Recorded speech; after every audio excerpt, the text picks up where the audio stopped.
brought Enid and Teeg to the estuary. Semperfi household had a building that needed repairs, Eric's request had stated. The community refused to help with those repairs, despite all the support Semperfi had provided to other households over the years. Records supported this assertion. Semperfi had been the first household in the region and was an anchor. Normally, a town's committee would mediate this kind of disagreement, but the estuary didn't have a committee. Didn't need one, the people claimed. They didn't consider themselves a town, but a loose collection of households whose members preferred to rely on themselves and one another. The regional committee at Morada set quotas and awarded banners, and medics came through a couple of times a year to check birth control implants and general well-being. Place like this didn't need a committee until it did, and so Eric's household had to send for investigators to settle the dispute.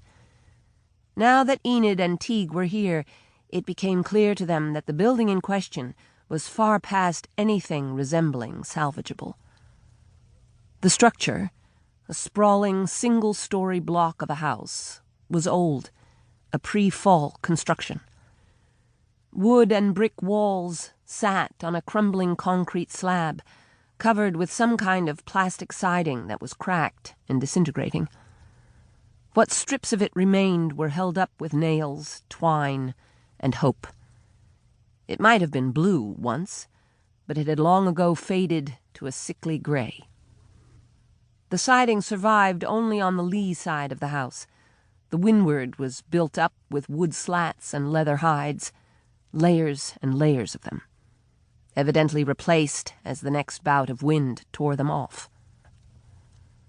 Likewise, the slanted roof might once have had purpose-made shingles, slate tile, or plywood, but the decades hadn't been kind, and the surface was now patched with reeds and hides.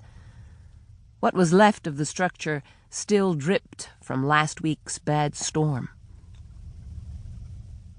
All that was bad enough, but the land under the house was falling away.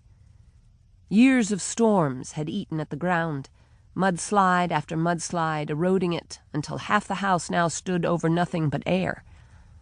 This last storm had made the problem critical.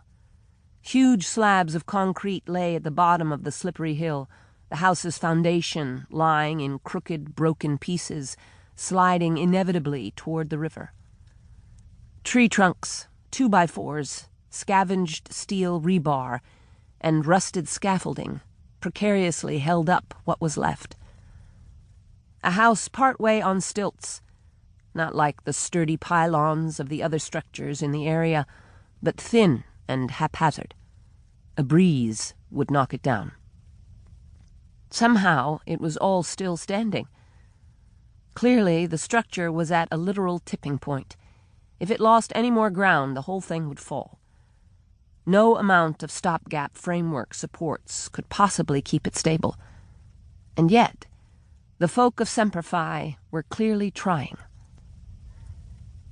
Even the overly emotional testimonies of folk from Bonavista and Pine Grove, the first two households on the path up here, couldn't possibly have prepared Enid for how bad the wreck really was.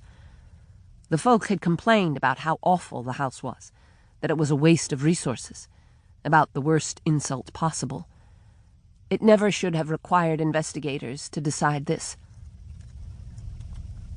"It's a lovely view, anyway," Enid murmured, looking out over the sluggish river and golden, shimmering marshes of the estuary. A century ago, there'd probably been an entire neighborhood, an entire city, of nice houses just like this one, or just like this one must have been, once upon a time. A grid of streets, sturdy street lamps lighting it all up bright as day at all hours of the night.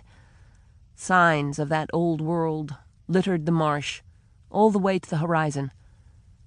Canted blocks of concrete, broken frames of steel, whole berms of debris washed up on the tide. Some of the households here made their living by scavenging. Lots of that to be had, constantly turned over by waves and storms.